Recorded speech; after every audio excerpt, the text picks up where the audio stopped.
Pendant 2000 ans, les Européens, à la suite d'Aristote, ont regardé l'univers comme séparé en deux mondes.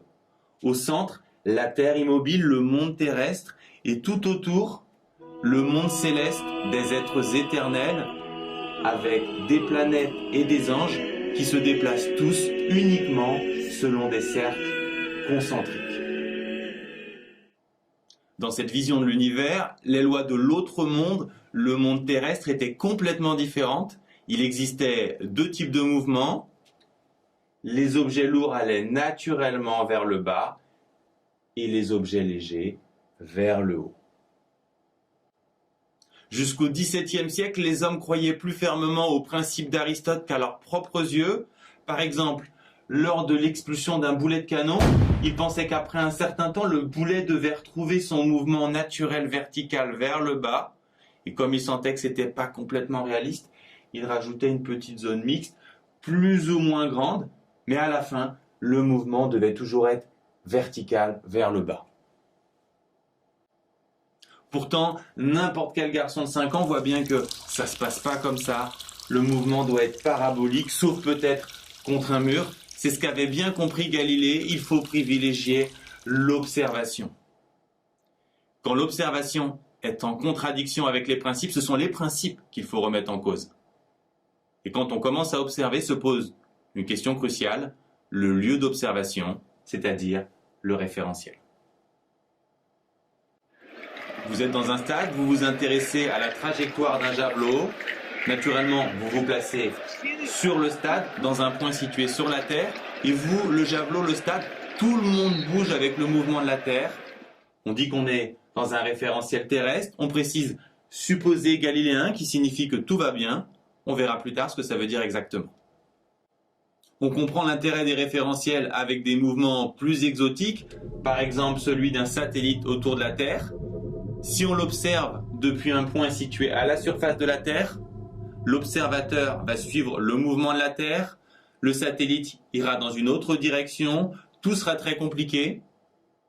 Le problème, par contre, est résolu si on choisit bien le lieu d'observation, le centre de la Terre, autour duquel tourne le satellite, c'est ce qu'on appelle un référentiel géocentrique.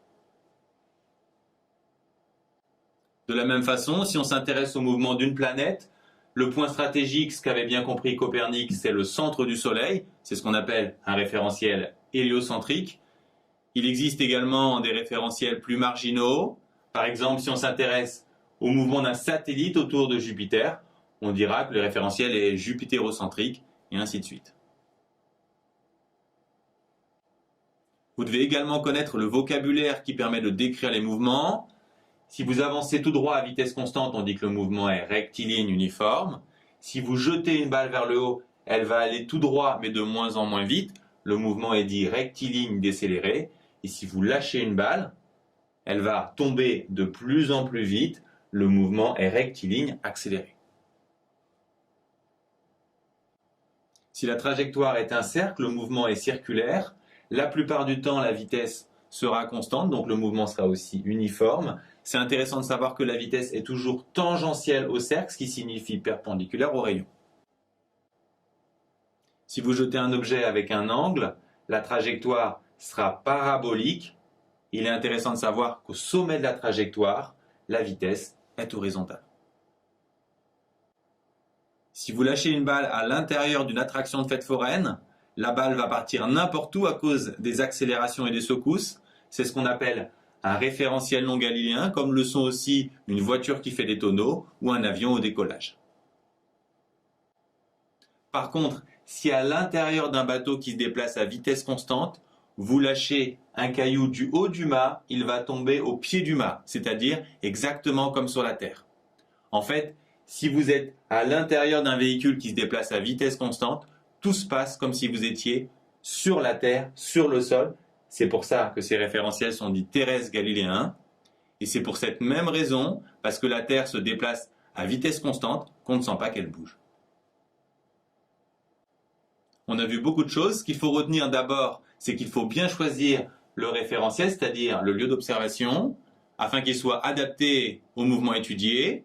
S'il a lieu sur Terre, on choisira un référentiel terrestre et on précisera supposé galiléen pour dire que tout va bien. S'il a lieu autour de la Terre, on choisira un référentiel géocentrique et autour du Soleil, un référentiel héliocentrique.